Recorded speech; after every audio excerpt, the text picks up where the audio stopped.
Hi guys, welcome back to Explore Literature. इस video के अंदर हम डिस्कस करने वाले हैं एन मैकेल्स की एक पोएम मेमोरियम। ये काफ़ी इंटरेस्टिंग पोएम है, तो लास्ट तक बने रहिएगा ताकि आप किसी पॉइंट को मिस ना करें। Now let's start the poem line by line. Firstly हम इसको लाइन बाय लाइन रीड करेंगे, फिर उसके मतलब को जानेंगे। Alright, so starting from the very first line. In launchers under stars on the dock at midnight, anchored by winter clothes, we lean back to read the sky. Your face white in the warm light, the lake's electric skin. So यहाँ पे पूरा scene बता रखा है कि किस तरीके से जो ये वी है, मतलब कि दो सब्जेक्ट्स हैं इस पोएम के अंदर, दो लोगों की बात हो रही है। So this two people are sitting under the sky, और ये लोग पूरा ऐसे बैठे हैं आराम से और आसमान को निहार रहे हैं। तो जो पोएम है वो स्टार्ट होता है सेमी नेचुरल इन्वायरमेंट में। तो ये लोग लेक के पास बैठे हैं, your face white in worm light. तो ये जो लाइंस हैं यहाँ पे कंपेयर किया गया है एक ह्यूमन को नेचर के साथ। Your face white in the wombs light, मतलब कि वो मून का रेफरेंस दे रही हैं कि ये जो चांद है उसका शेडो दिख रहा है जो पूरा लेक का पानी है उसके अंदर।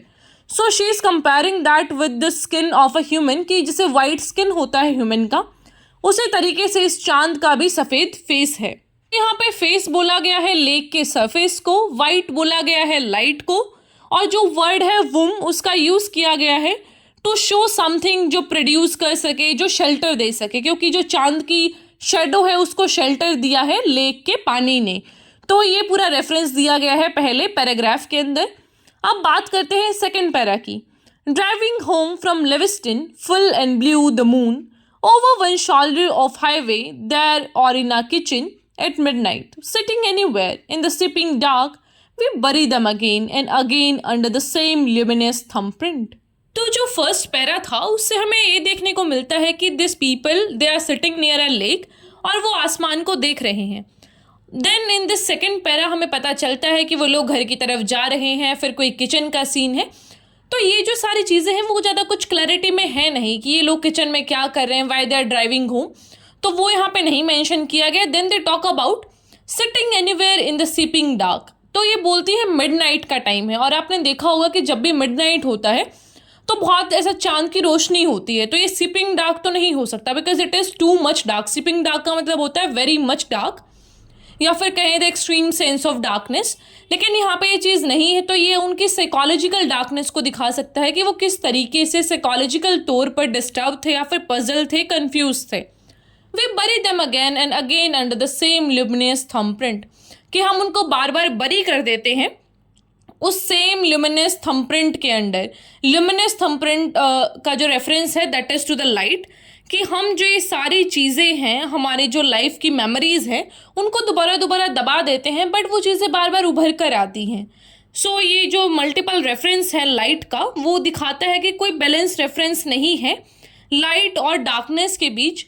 She keeps on talking about it again and again, कि कभी डार्क है, कभी लाइट है, कभी वो आसमान की बात करती हैं तो डार्कनेस को शो करती हैं। Now coming on to the next para. The dead live starving with mouths full of love, their stones are sold and mark where we look back. Your mother's hand at the end of an empty sleeve, scratching at your palm, drawing blood. Your aunt is in a Jewish graveyard in Poland, her face a permanent fist of pain. Your first friend Saul, who died faster than you could say forgive me. सबसे पहली line में एक पूरा situation दिखा रखा है कि जो हमारे पोएटिक सब्जेक्ट्स हैं उनका माउथ फुल है। आप इस सिचुएशन को इमेजिन करिए कि जब आपका मुंह बहुत ज़्यादा भरा होता है, ना तो आप उस चीज़ को निगल पाते हैं, ना ही आप उसको फेंक सकते हैं। फॉर एग्जांपल, आप बहुत सारी चॉकलेट खा रहे थे, तो आपने इतना बड़ा चॉकलेट का पीस डाल लिया अपने मुंह में कि आप उसको स्वेलो करने में भी दिक्कत हो रही है, और फिर उसको थ्रो करने में भी आप ऐसा प्रॉब्लम फेस करते हैं।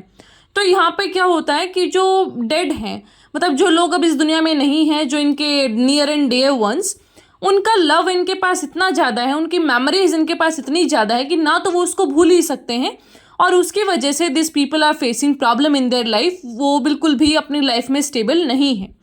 There stones are salt and mark where we look back. तो यहाँ पे ये जो रेफरेंस दिया गया है स्टोरी ऑफ लोट से दिया गया है, जो कि बाइबल के अंदर है। अब ये स्टोरी ऑफ लोट क्या है? इस स्टोरी के अंदर ऐसा था कि अगर आप पीछे मुड़ के देखेंगे या फिर पास्ट में देखेंगे किसी भी ऐसे शहर को जिसको भगवान डिस्ट्रॉय कर रहे हैं, तो आप एक सॉल्ट स्टोन में तब्दील हो जाएंगे, मतलब कि आप एक नमक का स्टोन बन जाएंगे। तो वही रेफरेंस दिया गया है कि जब भी हम पीछे मुड़ के देखते हैं तो हमें लाइफलेस चीज़ें दिखती हैं। आपने ये चीज़ सुना होगा कि जब भी कोई मर जाता है तो उसके ऊपर ऐसे नमक डाल देते हैं ताकि चीज़ें जल्दी से डिकम्पोज हो जाएं। तो ये वाला कुछ रेफरेंस है यहाँ पे कि यहाँ पे द स्टोन्स आर सोल्ट, मतलब कि सारी चीज़ें लाइफलेस हैं। Now they can not have that sense of love from them, अब सिर्फ उनके पास यादें रह गई हैं, वो एक दुख दर्द पीड़ा वाली चीज़ें रह गई हैं, वो कुछ नहीं कर सकते।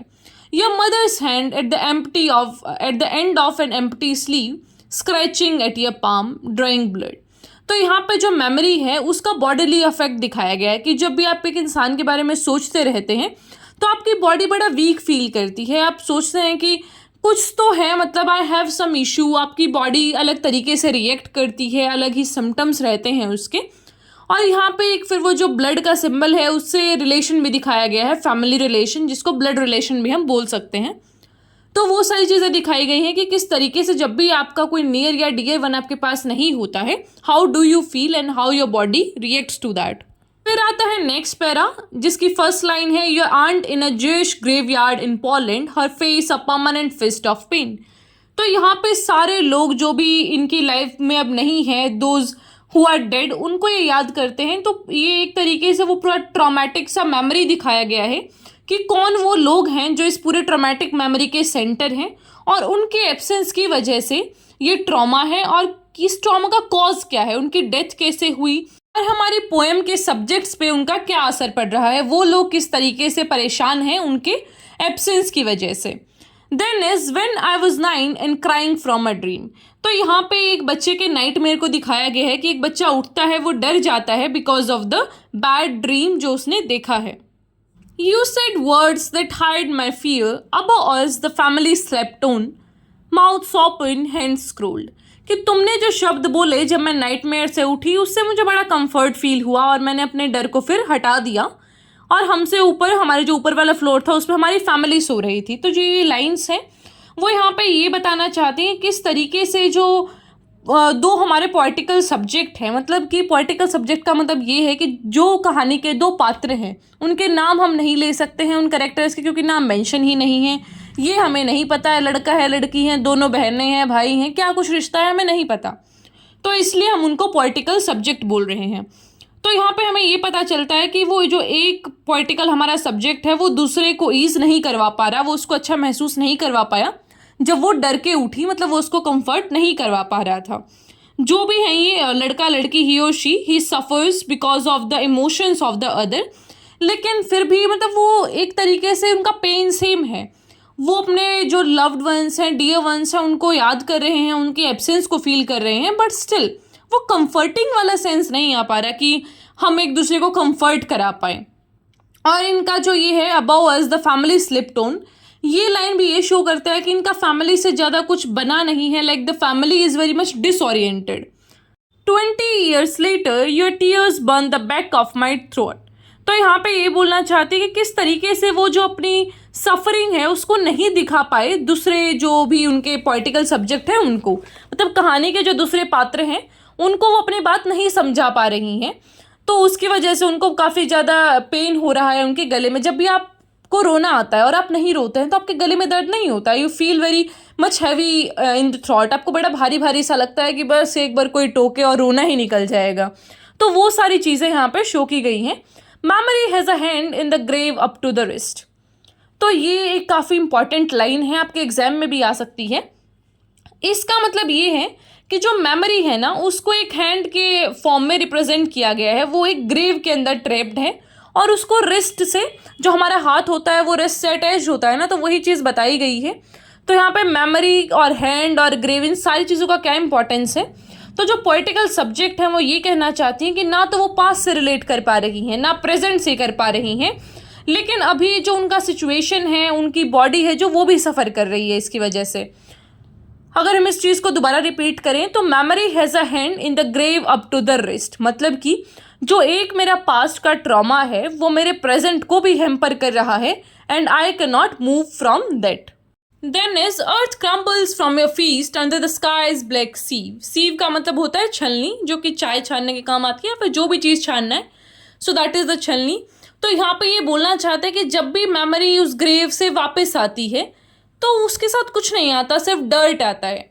मतलब कि जब भी हम उस मेमोरी को याद करते हैं, उन लोगों को याद करते हैं जो कि अब ग्रेव्स के अंदर हैं, who are no more living now, तो हमारे पास सिर्फ क्या आता है, मेंटल ट्रॉमा आता है, साइकोलॉजिकल वीकनेस हमें फील होती है। हमें हमेशा बुरा लगता है कि क्यों नहीं है वो लोग हमारे पास। To select the bad elements instead of good wins, कि हमेशा हमें जो सारे बैड एलिमेंट्स हैं वो चीज़ें याद आती हैं और वो सारी चीज़ें अपना फंक्शन भी फुलफिल नहीं कर पाती। We are orphan one by one on the beach at superior you found me, where I had been for hours, cut by the lake's sharp rim, you stopped a dozen feet from me. तो ये para दिखाता है कि किस तरीके से sense of separation है different steps के अंदर।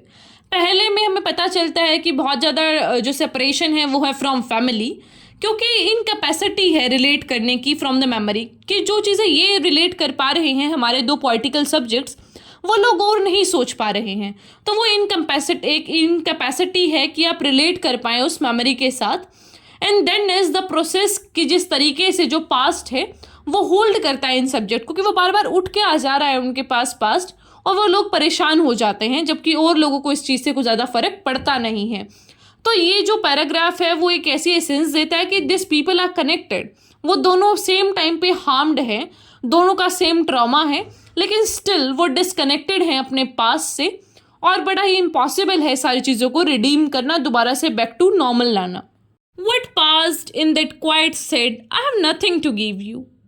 तो यहाँ पे ये दो लाइंस काफ़ी इंटरेस्टिंग और इम्पॉर्टेंट है, क्योंकि जो हमारे पोएट का एक एसेंस है इस पूरी दो लाइंस के थ्रू, वो ये बताना चाहते हैं कि ये दोनों बातें करना चाहते हैं, वो अपनी चीज़ों को शेयर करना चाहते हैं, वो एक इमोशनल प्रोजेक्शन भी है यहाँ पर, बट इम्पॉसिबिलिटी दिख रहा है कि किसी भी तरीके से वो अपनी चीज़ों को पास ऑन नहीं कर सकते, या तो दो इंडिविजुअल्स के बीच या फिर किसी जनरेशन के बीच।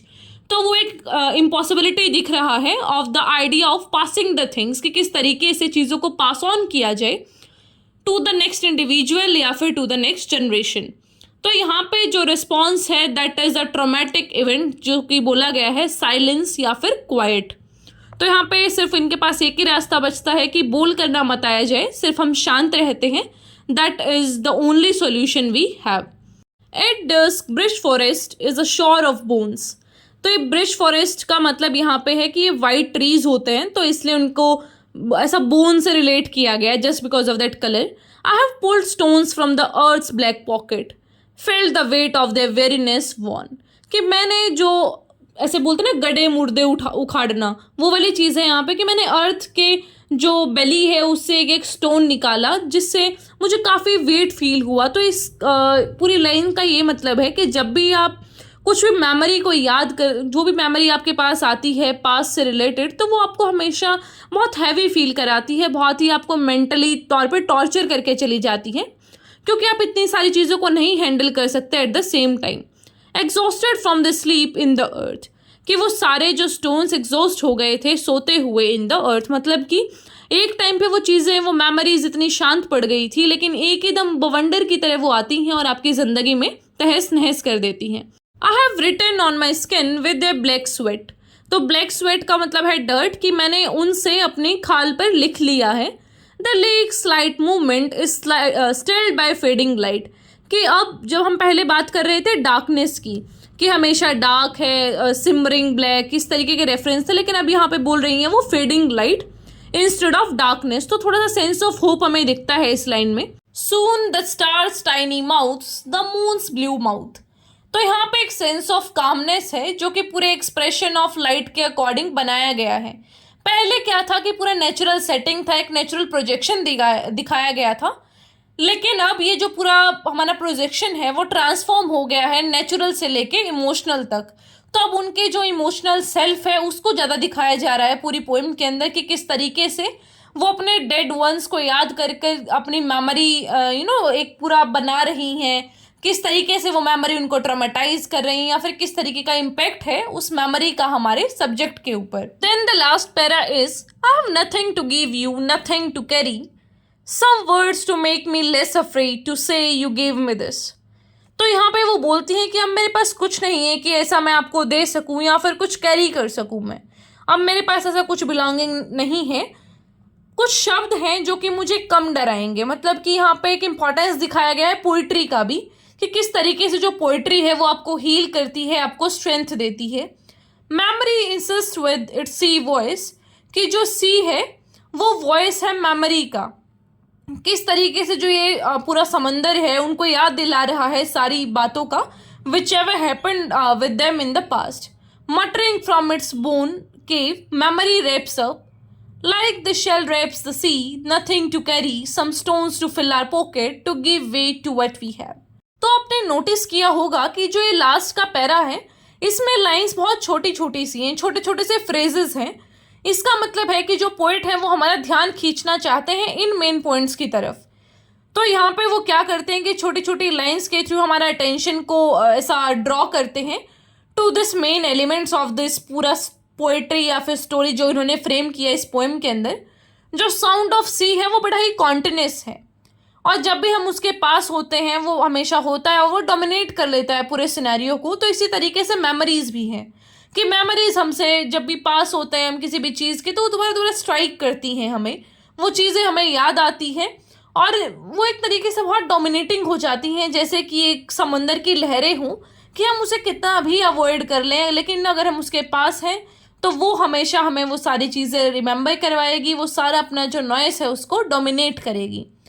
All right, so this was all about this poem. I know this is very complicated, थोड़ा सा टाइम लगेगा आपको ये सारी चीज़ें सिंक इन करने में, लेकिन बिलीव मी अगर आप ये वीडियो 2 बार देख लेंगे तो आपको एक बहुत अच्छा आइडिया हो जाएगा कि ये पोएम किस चीज़ के बारे में है, क्या कुछ टॉपिक्स इन्होंने मेंशन किए हैं।